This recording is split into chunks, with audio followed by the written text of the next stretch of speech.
Hello दोस्तों, नमस्कार। मेरा नाम अमित कुमार, आपका स्वागत है हमारे इस यूट्यूब चैनल पे। कक्षा 10 के लिए मैथमेटिक्स पढ़ा रहे थे और पिछले साल के प्रश्न पत्रों का हल हम यहाँ पे शुरू कर रहे थे। 2020 के प्रश्न पत्रों का हल हम हल कर रहे हैं यहाँ पे, यानी पिछले साल ही जो हुआ था 2019, 18 और 17 के सेट ऑलरेडी डल चुके हैं।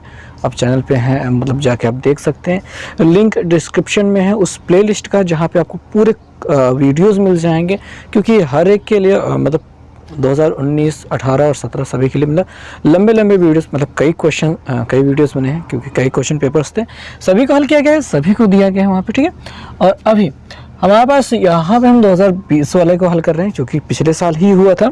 अब उसकी शुरुआत कर चुके हैं। उसमें भी 2 सेट हम बना चुके हैं, तीसरा सेट हम यहाँ पे चला रहे हैं। तीसरे सेट में हम 4 क्वेश्चंस को हल चुके हैं, 5वें क्वेश्चन पे हम पहुँच चुके हैं। पिछले वीडियो में हमने इसके चौथे प्रश्न को हल किया था। आज शुरू करते हैं 5वां प्रश्न। चलिए देखते हैं, जो कि 4-4 नंबर के क्वेश्चन होते हैं, तो क्या क्या है शुरू करते हैं। कह रहे हैं कि देखिए 5वें प्रश्न का जो हम पहला हिस्सा वाला ले रहे हैं, वहाँ पे देख रहे हैं कि रही सिद्ध कीजिए कि वृत्त के बाहर स्थित किसी भी बिंदु से खींची गई स्पर्श रेखाओं की लंबाई समान होती है। तो वृत्त के बाहर, ये वृत्त हो गया, वृत्त के बाहर स्थित कोई बिंदु है, इससे जो भी हम स्पर्श रेखाएं खींचते हैं उनकी लंबाइयाँ क्या होती हैं, बराबर होती है। ऐसा हमको सिद्ध करना है। तो इसमें हमको पहले तो लिखना होगा दिया है। पूरी डिटेल में और अच्छे से लिखना नहीं चाहता हूँ, पर मैं आपको यहाँ पे थोड़ा सा बता देता हूँ, बोल करके बता देता हूँ। यहाँ पे लिखना है दिया में, एक वृत्त जिसका केंद्र O है। हमको ऐसे लिखना है कि एक वृत्त जिसका केंद्र O है, वृत्त के बाहर स्थित एक बिंदु P से वृत्त पर खींची गई स्पर्श रेखाएं PA तथा PB हैं। ऐसा दिया है, मैं आपको लिखना होगा, ठीक है। लिख दिया आपने। उसके बाद सिद्ध करना है लिख देंगे PA बराबर PB। हमको यहाँ पे लिखना है कि क्या सिद्ध करना है, हमें वो लिखना है। वो क्या लिखना, हमको सिद्ध करना है, हमें PA बराबर PB सिद्ध करना है। उसके बाद हमको क्या करनी होगी, रचना करनी होगी। क्या करनी होगी, रचना। हमें लिखना होगा रचना। हमने क्या रचना में लिखा, फिगर में देखो भाई। रचना में हमें करना क्या होता है कि हमें PO को मिलाना होता है। इसको डॉटेड लाइन से दिखाएंगे, क्योंकि ये हम अपने से कर रहे हैं, हमको क्वेश्चन सॉल्व करना है इसको वजह से। तो यहाँ पे हम और PO को मिला रहे हैं, और OB और OA को मिला है। हम यहाँ पे लिखेंगे OP, OA तथा OB को मिलाया, ऐसा लिखेंगे, ठीक है। इतना समझ में आ गया। रचना हमने कर लिया। उसके बाद हम यहाँ पे शुरू कर देंगे उपपत्ति से। हालांकि यहाँ पे उपपत्ति पता नहीं लिखा जाता है कि नहीं लिखा जाता है, मैं इससे असमंजस में हूँ, लेकिन उपपत्ति को हम छोड़ देते हैं। शुरुआत करेंगे भाई। यहाँ पे क्या हम जानते हैं कि वृत्त पर जो स्पर्श रेखाएं खींची जाती हैं वो संगत त्रिज्या के लंब होती हैं। तो यहाँ पे चाहे तो हम यहाँ पे लिख सकते हैं ऐसा कुछ, या फिर हम डायरेक्टली शुरू कर सकते हैं। हम क्या करेंगे, त्रिभुज AOP और BOP में ऐसा लिखेंगे। और शुरू कर रहे हैं हम यहाँ पे सिद्ध करना, त्रिभुज AOP तथा त्रिभुज BOP में क्या है बच्चे, क्या है इसमें ये दिया गया है कि हमारा जो कोण है, यहाँ पे जो कोण मिलता है वो 90 है। क्यों, ठीक है।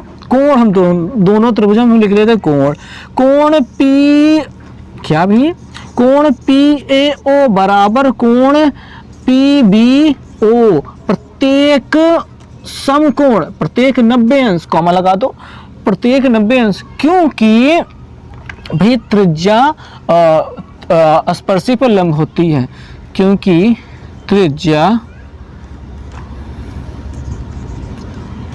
स्पर्श रेखा पर लंब होती है। ऐसे डिटेल में हमने लिख लिया। चाहे तो हम यहाँ पर ना लिखते, इस चीज को हम ऊपर भी लिख सकते थे। हम ये बता सकते थे ऐसे लंब होती है, इसकी वजह से ये कोण 90 है। उसके बाद हम यहाँ पे आके प्रत्येक को 90 अंश कह देते हैं। ये भी डिटेल हम रख सकते हैं। चलिए आगे बात को देखते हैं। आगे और क्या चीज है, देखो भाई, OA जो लाइन हमने खींची है, OB जो लाइन खींची है, वो बराबर होंगे। क्यों बराबर होंगे, OA बराबर होगी OB के। वो क्यों बराबर होगी, क्योंकि दोनों की दोनों क्या है, त्रिज्याएं हैं। तो भैया एक ही वृत्त की त्रिज्याएं, ऐसा लिख लेंगे, एक ही वृत्त की त्रिज्याएं, ठीक है। त्रिज्याएं, ऐसा लिख लेंगे, ठीक है, ऐसा लिख लेंगे। त्रिज्याएं बराबर हो गई ओपी बराबर ओपी, ओपी बराबर ओपी। दो भुजाएं मतलब दोनों त्रिभुजों में एक भुजा उभयनिष्ठ है, उभयनिष्ठ मतलब होता है कॉमन है। ये देखिए भैया तीन चीजें हमने कर ली है बराबर, दोनों त्रिभुजों में तीन चीजें कर ली हैं बराबर। तीन चीजें जब बराबर हो जाती हैं तो हम कह देंगे त्रिभुज क्या है, सर्वांग सम है। यहाँ पे लिखेंगे अतः त्रिभुज ए ओ पी सर्वांग सम त्रिभुज बी ओ पी। क्या है, त्रिभुज ए ओ पी सर्वांग सम त्रिभुज बी ओ पी। यहाँ पे कौन सा लग गया, साइड एंगल, साइड कोण भुजा, भुजा कोण भुजा, ये सर्वांग समता लग गई। अब सीपीसीटी द्वारा उनकी संगत भुजाएं क्या हो जाएंगे, बराबर हो जाएंगे। अब यहाँ पे पी ए बराबर पी बी हो जाएगा, नीचे लिख लेंगे पी ए बराबर पी बी। सीपीसीटी, सीपीसीटी द्वारा, सीपीसीटी द्वारा क्या हो गया, ये बराबर हो गई। अब बस हो गया भाई, इतने से दम लिख दो, सर्वांग मतलब बराबर हो चुका है। आखिरी में स्टेटमेंट लिख देना कि अतः वृत्त के बाहर बिंदु से खींची गई वृत्त पर स्पर्श रेखाएं बराबर होती हैं, स्वाहा। सो दोस्तों अगला प्रश्न हम चलिए देखते हैं। मेरा सर तो नहीं कट रहा है सॉरी, क्या है कि फ्रेम में आ नहीं पाता हूँ मैं। नहीं, आप सोचेंगे सर का सर कट रहा है, वाह क्या क्या बात कही है। खैर, पांचवे का दूसरा क्या लिखा भाई, लिखा गया है 1 + tan स्क्वायर ए बट्टे 1 + cot स्क्वायर ए, ओके, बराबर 1 - tan ए अपॉन 1 + नहीं 1 - इसमें भी माइनस cot ए है का होल स्क्वायर बन गया है। देखो भाई यहाँ पे हम जो प्रश्न हल करने वाले हैं, मुझे बिल्कुल भी नहीं पता है कि यहाँ पे हमको क्या मतलब कैसे एक ही साइड से आ जाएगा कि दूसरे साइड में, दोनों साइड में जाना पड़ेगा। तो यहाँ पे त्रिकोणमिति का जो प्रश्न है इसमें हम दो प्रकार से चीज़ों को सिद्ध कर सकते हैं। हम LHS से शुरुआत करेंगे, RHS तक पहुँच जाएंगे, या फिर LHS और RHS दोनों को बारी बारी से सॉल्व करना होगा और एक मिडिल आंसर के पास पहुँच जाते हैं। तो हम शुरुआत करेंगे अपने इसी हिस्से से और देखते हैं कि क्या कर ही सकते हैं इसमें। ओके, तो साइन कॉस में बदलते हैं क्योंकि वही सबसे आसान सा तरीका होता है यहाँ पे कोई भी प्रश्न हल करने का। तो LHS से हमने शुरुआत कर दी है, हमको लिख लेना है यहाँ पे LHS से, और हमको 1 + यहाँ पे tan स्क्वायर ए मिल गया है, नीचे मिल गया है 1 + cot स्क्वायर ए। हालांकि tan और cot में बदलना ही है, लेकिन फिर भी यहाँ पे हम कर सकते हैं इसको 1/sin अपॉन cos में चेंज। तो यहाँ पे हो जाता है 1 + sin स्क्वायर ए बटे cos स्क्वायर ए पूरे के बटे, यहाँ पे लिख सकते 1 + cos स्क्वायर ए बटे sin स्क्वायर ए। यहाँ पे थोड़ा सा सॉल्व कर लेंगे, सॉल्यूशन देखिए बराबर निशान यहाँ वाले बट्टे के निशान के साथ में होना चाहिए। थोड़ी सी डिटेल हमको ध्यान देनी है। cos के इधर गुणा हो जाएगा, cos स्क्वायर ए + sin स्क्वायर ए अपॉन cos स्क्वायर ए हो जाएगा। तो हमको मिल जाएगा cos स्क्वायर ए + sin स्क्वायर ए बटे cos स्क्वायर ए पूरे के बटे आ जाएंगे, पूरे के बटे में आ जाएंगे, साइन स्क्वायर इधर चला जाएगा। तो साइन स्क्वायर ए + cos स्क्वायर ए बटे साइन स्क्वायर ए। हालांकि यहाँ पे आपको शायद ना दिखाई दे रहा हो, लेकिन ठीक है, यहाँ पे नीचे साइन स्क्वायर ए है। अब क्या होगा, sine cos square + sine square बराबर 1 होता है भाई। ऊपर वाला हिस्सा मिल गया हमको 1, नीचे क्या मिल गया cos स्क्वायर ए, पूरे के बटे में आ जाएंगे। यहाँ पे देखें साइन स्क्वायर ए + cos स्क्वायर ए बराबर 1 है, नीचे क्या बच रहा था साइन स्क्वायर ए, यही वाला साइन यहाँ पे गुणा होकर नीचे बचा था, और वही वाला साइन हम यहाँ पे लिख रहे हैं साइन स्क्वायर ए। इसको उलट देते हैं, इसको ऊपर चला जाएगा, ये नीचे आ जाएगा। तो साइन स्क्वायर ए अपॉन cos स्क्वायर ए हो जाएगा। साइन स्क्वायर ए अपॉन cos स्क्वायर ए बराबर होता है, क्या होता है, tan स्क्वायर ए होता है। ये हो गया, LHS बराबर इतना आ गया। हमको यहाँ पे लिख देना है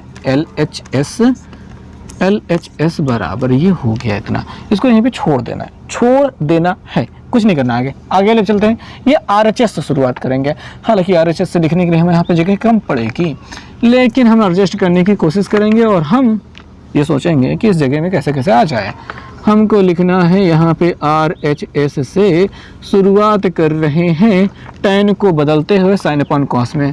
तो यहाँ पे 1 - sign A upon cos A है, और अपॉन 1 माइनस कॉट ए बराबर लिख लेंगे cos A upon sine A. Perfect काम हो रहा है, होल स्क्वायर लग रहा है। नीचे आएंगे, कॉस के इधर गुणा हो जाएगा तो हो जाएगा cos A minus sign A upon cos A पूरे के बटे में, और नीचे आ जाएंगे साइन के इधर गुणा हो जाएगा sign A minus cos A upon क्या हो गया अपने पास साइन ए मिल रहा है। पूरे का होल स्क्वायर लगा है भैया, लगा है, बिल्कुल लगा है। ठीक है, यहाँ पे कॉस माइनस साइन हो रहा है, यहाँ पे साइन माइनस कॉस हो रहा है। थोड़ी सी बात यहाँ से, अगर हम नीचे वाले से माइनस कॉमन ले लेते हैं, ये गिनतियाँ उलट जाएंगी और ऊपर वाले के बराबर हो जाएंगे, कट जाएंगे। माइनस अगर हालांकि आगे बड़ा रहेगा, तो हमारे पास यहाँ पे कॉस ए माइनस साइन ए है, और उसके बटे में हमने यहाँ पे लगा दिया कॉस ए। थोड़ा सा लिखने का तरीका हम बदल रहे हैं, और यहाँ पे माइनस कॉमन लेने के बाद हो जाएगा cos A minus sign A. Cos कोष्ठक के बाहर लगा लेते हैं, और यहाँ पे माइनस बटे साइन ए है। ये वाला हिस्सा जो हमने बराबर कर दिया वो कट गया, साइन आखिरकार ऊपर चले जाएगा, कॉस नीचे आ जाएगा, और यहाँ पे होल स्क्वायर लगाना तो हम भूल ही गए। तो साइन ए यहाँ पे चला गया, और नीचे कॉस ए आ गया है, और माइनस तो आपके पास था ही, होल स्क्वायर हो ही रहा है। तो साइन अपॉन कॉस बराबर होता है tan ए हमने लिख लिया, और यहाँ पे इसके साथ माइनस है, होल स्क्वायर हो रहा है। माइनस को जब वर्क करेंगे तो प्लस हो जाएगा, और tan को वर्क करने पे tan स्क्वायर ए हो जाएगा। यहाँ पे आपको हो सकता है ना दिखाई दे रहा हो, tan स्क्वायर ए मिल रहा है। LHS में भी आपको tan स्क्वायर ए मिल गया, RHS में भी हल करने पे tan स्क्वायर ए मिल गया। तो हम यहाँ पे लिखेंगे इसको, हालांकि समीकरण नंबर 1 बना देंगे, इसको समीकरण नंबर 2 बना देंगे, और लिखेंगे समीकरण 1 और 2 से LHS बराबर RHS। इति सिद्धम। बस इतना सा काम करना होगा, इतना सा काम करना होगा। आपको समझ में आ गया होगा। थोड़ा फ्रेम देकर के इसको एडजस्ट कर लेते हैं ताकि आप इसको समझ सकें, देख सकें। ओके दोस्तों, तो अब 5वें के ग नंबर प्रश्न में पहुंच चुके हैं, जहां पे हमको दिया गया है कि पहले मैं लिख लेता हूं 3rd नंबर पार्ट, इसका हमको याद करना है। कह रहे हैं बिंदु a, 0, ठीक है, और 0, b, ये भी ठीक है, और है x, y, ठीक है। ये तीनों क्या है, समरेखी हो तो सिद्ध कीजिए x अपॉन ए प्लस वाई अपॉन बी बराबर 1। तो ठीक है, उसको हम बाद में सिद्ध कर लेंगे। अब हमको लिखना है प्रश्न को उतार लेना, उसके बाद लिखना है यदि बिंदु इतना इतना इतना संरेखी हैं तब इनको मिलाकर बनने वाले, मतलब संरेखी हैं तब इतना लिख देना। उसके बाद फॉर्मूला लिख लेना, x1 ये होता है y2 minus y3 plus x2 वो होता है क्या, y3 माइनस y1, अब x प्लस x3 ये होता है y1 minus y2 is equal to 0 होता है कि नहीं होता है। अगर ये संरेखी है तो इतना होता ही होता है। ओके, ठीक है, मैंने पूरी जान लगा दी इसको कहने में। ठीक है भाई, चलो x1 कौन रखते हैं, a रखते हैं। Okay, y2 b minus x हमने रख लिया, b माइनस y है। क्या पागलपन कर रहा हूँ, आखिर क्या ही इसे सही कर लूँगा। x2 अपना 0 हमने रख लिया, y3 y minus 0 plus x3 क्या है, अपना x है, y1 यानी कि 0 माइनस y2 माने b वो हमने रख लिया, बराबर हमने 0 कर लिया। बहुत अच्छा काम किया है। गुणा कराते हैं, a से गुणा कराएंगे ab, इसमें कराएंगे ay, और यहाँ पे तो 0 हो जाएगा पूरा, 0 से गुणा करने के बाद प्लस x से 0 कराएंगे तो 0, इसमें कराएंगे तो अपना माइनस x, एक बार ऐसे लिख लेते हैं प्लस 0 और माइनस XB बराबर 0, ऐसा हमको मिल गया देखने के लिए। अब क्या करेंगे, अब हमें करना यही है कि 0 0 तो 0 ही हो गया, और इस हिस्से को उधर भेज देते हैं, मतलब AB को उधर भेज देते हैं। यहाँ पे माइनस XB है उसको आगे लिख लिया, माइनस AY है उसको इधर लिख लिया, बराबर इसको उधर भेज दिया, माइनस AB हो जाएगा, और 0 0 तो बात खत्म ही हो गए हैं। क्या करेंगे, हमको यहाँ पे जो कुछ भी लाना था x बटे कुछ भी आएगा, तो हमको यहाँ पे AB लास्ट में दिखाई दे रहा। अगर माइनस AB से दोनों पक्षों में हम गुणा कर देते हैं, उन्हें भाग कर देते हैं, तो कुछ हो जाएगा। माइनस AB से दोनों पक्षों में भाग देने पर ऐसे लिख लेंगे अब हिंदी में, तो x माइनस XB है बटे हम क्या लिखेंगे माइनस AB, ठीक है, माइनस ए वाई है बटे हम लिखेंगे माइनस ए बी बराबर माइनस ए बी है, लिखेंगे माइनस ए बी, माइनस से माइनस कट जाएगी, इस माइनस से माइनस कट जाएगी, इस माइनस से माइनस कट जाएगा, बी से बी कट जाएगा, यक्स बटे ए मिलेगा प्लस यहाँ पे मिल जाएगा बी, ए से ए कट गया था, वाई बटे बी मिलेगा बराबर ए बी पूरा कट गया था, एक मिल जाएगा जो कि हमें सिद्ध करना था वो आ चुका है। ये लिख देना इति सिद्धम, बस। तो सिंपल सा क्वेश्चन रहा जो हिंदी में आपको लिखना था, मैंने आपको बोल करके बताया है और ये समझ में आपको आया है, लाइक कर दीजिएगा। अगले वाले क्वेश्चन को चलिए देखते हैं। सो दोस्तों, अगला जो प्रश्न है 5वें का घ नंबर प्रश्न, इसमें हमें मध्यिका ज्ञात करनी, इस वर्ग अंतराल दिया गया है, बारंबारता दी गई है। मध्यिका निकालने का जो सूत्र होता है उसके बारे में पहले आपको बता देता हूँ। मध्यिका, ठीक है, मध्यिका बराबर हो जाएगा L plus n/2 minus c f upon f into h. यहाँ पे इसको हम थोड़ा सा ब्रैकेट में कर देते हैं और ये n/2 है। पूरी डिटेल में आपको समझाऊंगे क्या क्या होता है, कैसे कैसे होता है, ठीक है, क्या क्या करना होगा। चलिए देखते हैं।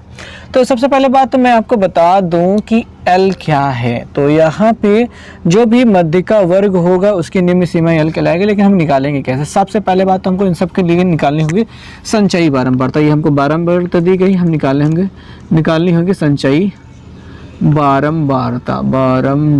संचयी बारंबारता क्या होती है और कैसे निकाली जाती है। तो यहाँ पे जो बारंबारताएं दी गई होती हैं उनको सिंपली यहाँ पे लिख लेना है। देखिए पहले वाली 4 लिख देना है, 4 के बाद अगली वाली बारंबारता को जोड़ देना है, 14 13 4 17 वो लिख लेना है। और उसके बाद अगले वाले में उसको जोड़ देना है, जो भी योगफल मिला है अगले वाले में जोड़ देना है। यही हमारी संचयी बारंबारता होती है। 8 7 हो गया अपना कितना 15, हासिल लगेगा 2 1 3 हो गया 35 हो गया, और हो गया 35, ठीक है। और आगे इसको जब जोड़ देंगे 9 में तो ये हो जाएगा 35 9, ये हो जाएगा 44 44 6 50, हमको 50 मिल गया। तो अब डिटेल्स लिखना शुरू करते हैं। तो हमें मिल गया n बराबर कितना 50, हमको n/2 की ज़रूरत होगी और n/2 निकालेंगे तो 50 बटे 2 बराबर हमको मिल गया 25। अब यही सबसे ज़्यादा ज़रूरी चीज़ है। यहाँ पे 25 n हमको पहले संचयी बारंबारता मिल गई जो लास्ट में वाला है 50, यानी इन सभी पूरी गिनतियों को जोड़ने पर क्या मिल जाएगा n बराबर 50 मिल जाएगा। मैं यहाँ पे n ना लिख करके यहाँ पे लिख दूँ तो ज़्यादा बेहतर रहेगा। n बराबर 50 मिल गया। n बराबर 50 मिलने के बाद हमको n/2 निकालना होता है। n/2 यानी 50 का जो भी मिला है उसका आधा, जो हमको मिल जाएगा 25। अब 25 जब मिल गया तो 25 को हमको यहाँ पे खोजना है कि वो होगा कहाँ पे। यहाँ पे गिनतियाँ हैं केवल 1 2 3 4, 4 के बाद 5 6 7 8 से लेकर 17 तक की गिनतियाँ यहाँ पे हैं। 17 के बाद 18 19 20 21 22 23 24 25 26 27 28 29 35 तक यहाँ पे हैं। तो 25 भी कहाँ पे होगा, इसी में। 17 के 18 से लेकर के 35 तक की गिनतियाँ इसमें घुसी हैं, तो 25 कहाँ पे होगा, 35 में होगा। 25 कहाँ पे होगा, देखिए 17 के बाद 18 19 20 वाली जो पद होंगे आपके इसी में मिल जाएंगे, इसी में मिलेंगे 35 में। इस वजह से 25 भी कहाँ होगा, इसी में होगा। तो जब ये यहाँ पे होगा तो इसके सामने वाली गिनती जो होती है वही अपनी f होती है। जहाँ पे आपको 25 मिल जाए वहीं पे उसके सामने वाली बारंबारता जो होती है वो f होती है। और इसके संचयी बारंबारता में जो ऊपर वाला हिस्सा होता है वो होता है CF। क्या होता है, ऊपर वाला जो होता है वो CF होता है। और यही में आगे आएंगे, ये F वाले को आगे ले जाएंगे तो यहाँ पे जो 20 मिल रहा है, निम्न सीमा जो मिल रही है वही अपना L होती है। और H क्या होता है, ये 30 और 20 का अंतर H होता है। तो हमारी निम्न सीमा L बराबर 20 हो गई, H बराबर 30 माइनस 20 बराबर अपना 10 हो गया। F बराबर आपको पता चल गया कि 18 है। CF बराबर आपको मिल गया कितना, ये 17 है। पूरी डिटेल आपको पता चल गई है। मध्यिका निकालने के लिए जो चीज़ चाहिए थी वो मिल गई है, समझ में आ गया। रख दीजिए, हल कर दीजिए, उत्तर मिल जाएगा। L की वैल्यू यहाँ पे रख रहे हैं, कितना मिला था, हमने 20 रख दिया है, प्लस n/2 अपना वो 25 मिला था। 25 में CF जो मिला है अपना 17 वो रख देते हैं, 17 रख दिया बटे F का मान कितना मिला था, ये 18 मिला था, वो हमने रख दिया है। यहाँ पे मैंने बराबर लगा के थोड़ी सी गलती की है, आपको समझने में थोड़ा सा दिक्कत हो सकता है। ये मध्यिका m बराबर चला आ रहा है, ओके। तो यहाँ पे हो जाएगा 18, ठीक है। आप ये मत समझ लीजिएगा कि ये वाला हिस्सा यहाँ पे बिल्कुल नहीं है, मध्य के बराबर हम निकाल रहे हैं, ठीक है। और इंटू एच बराबर अपने 10 रख लिया, ठीक है। आगे बढ़ाते हैं, यहाँ पे 20 हो गया, प्लस 25 में 17 घटा देंगे तो 15 में से 7 घटाओ, 15 में से 7 घटाने पे हो गया 8, ठीक है। 8 7 15 होता, 8 हो गया। 2 1 में से 1 घटाने पे खत्म हो गया, नीचे 8 बचा है, गुड़ते हो 18 बचा है, गुड़ते यहाँ पे 10 हो रहा है, तो इसको काट लेंगे। यहाँ पे 20 प्लस 18 धाम में ऐसे काट लेते हैं, छोटा कर लेते हैं, कितना मिल जाएगा, यहाँ पे 4 मिल जाएगा, यहाँ पे 9 मिल जाएगा, और 10 चौके 40 बटे 9 हो रहा है। 9 से भाग कर लेंगे, उसके बाद यहाँ पे जोड़ लेंगे, यहाँ पे 20 रख लेते हैं, प्लस 9 से भाग करते हैं, 9 3 27, 9 चौक 36, 9 चौक 36 बचेगा कितना 4, और फिर से 9 चौक 36 आएगा, फिर से कितना बचेगा 4, फिर यही 4 4 आता जाएगा बार बार, तो हम इसको जोड़ देंगे तो 24.44 हमको मिल जाएगा। 24.44 जो मिला है, यही अपनी मध्यिका हो जाएगी, और बस इसमें ख़त्म हो चुकी हैं बातें, आंसर आपको मिल चुका है। आई थिंक आपको समझ में आ गया होगा, और भी इसमें कोई भी बड़ी बातें नहीं है। सो लिंक डिस्क्रिप्शन में है, हम जा कर के देख सकते हैं 2017, 18, 19 और 20 पिछले साल के कुछ मॉडल पेपर्स अलग अलग किताबों में अलग अलग क्वेश्चन बैंक्स में आए थे, उसको भी हल किया था, वो भी हो गया। एक लिंक डिस्क्रिप्शन में मिलेगी इम्पोर्टेंट क्वेश्चन की, जो आपके बोर्ड एग्जाम में बहुत ज़्यादा आते हैं।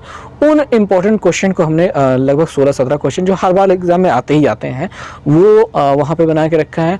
और इस बार वाला तो है ही, जो आपका पिछले साल वाला क्वेश्चन पेपर था, उसको सॉल्यूशन तो वहाँ पे डाल ही रहे हैं धीरे धीरे, तो आप जाके वहाँ पे चेक कर सकते हैं, ठीक है। पिछले साल की पूरी मेहनत पड़ी है वहाँ पे, आप जाके वहाँ पे देख सकते हैं।